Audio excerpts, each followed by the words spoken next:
guys, gagawa po tayo ng curry chicken. Yan po yung curry chicken ko po. Putulin natin yung tinatanggalan ko po ito ng balat. Kasi ayaw ko po ng balat na isama sa aking pagluto. Yan po, magawa tayo ng chicken curry. Tinatanggalan ko po siya ng balat. Kasi po yung balat ay nakakadagdag sa kolesterol. Ayan. Tadan, tadadadan.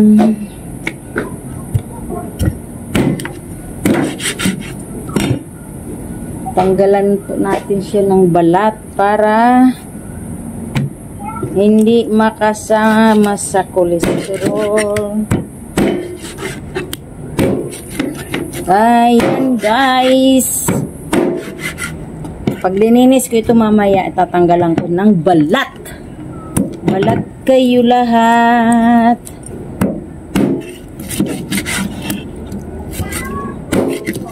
Ayan guys.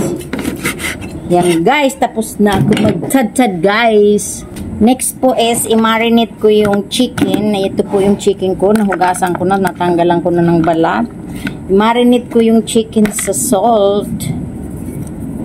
Para yung taste niya ay pumasok sa loob ng aking curry. This is my version chicken curry at saka sa curry powder. Yan po. Marinate ko po siya bago ko siya lutuin. Ganun po ako mag chicken curry. Yan po, na-marinate ko na po siya sa salt at saka sa curry powder.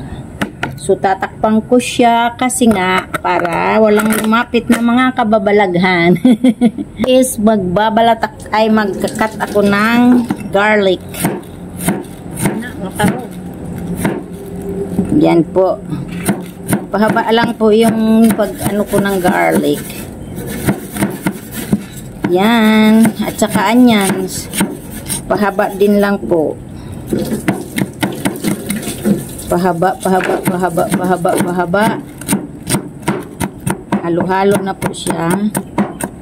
Ayan. At saka shallots po. Ayan. 2 garlic. Kasi magdididikdik pa po ako at kalahati nito. Ayan.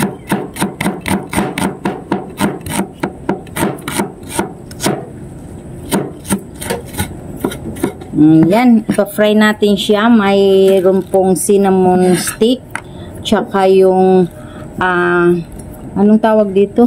Nakalimutan. Star anise at tsaka curry leaves. Ayan, curry leaves.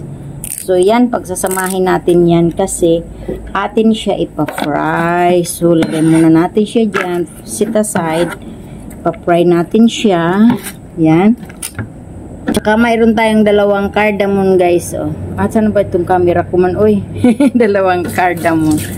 Ayan. At didikdikin na natin yung garlic at saka onion shallots. Garlic, onion shallots. Ayan. Dik hanggang sa puro. Ay, tika muna. Ng tubig.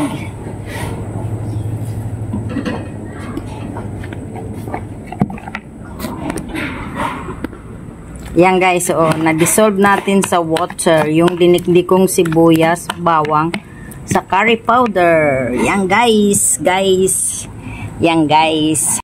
Lagyan na natin ng mantika. So, ang una nating ipa-fry ay ito lahat.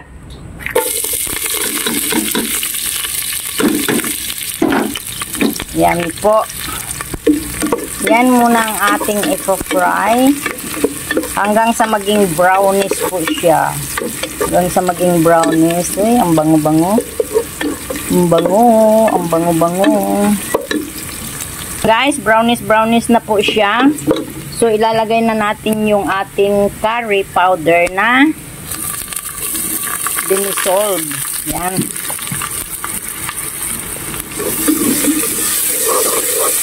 Hayaan nating maluto hanggang sa magdabas yung kanyang napakabango. Yan guys, lumabas na po yung kanyang oil. Okay, so mean to say that one is already cooked. Next po natin na ilalagay ay yung chicken. So, hayaan natin siyang halu-haluin muna hanggang sa mga 5 minutes na hayaan natin siyang maghalu-haluin at hayaan natin siyang maluto yung kanyang ano dyan.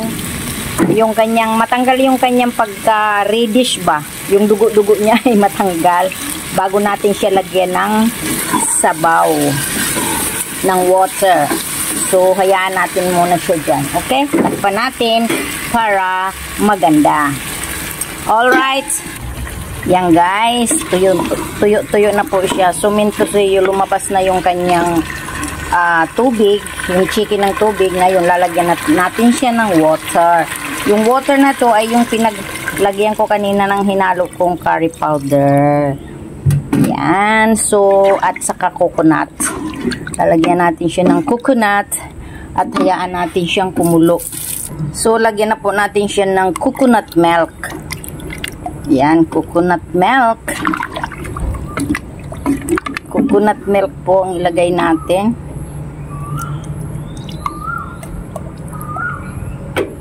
So, hayaan natin siyang kumulo, guys.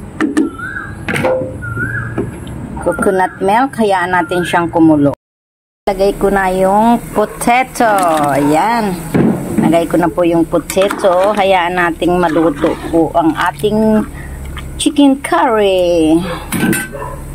Guys, luto na yung ating curry. Ayan po ang aking curry, guys.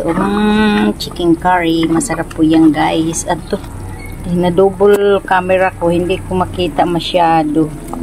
Ayan, guys. Sarap-sarap po. Curry chicken with tomato. Ayan po yung version ko ng paggawa.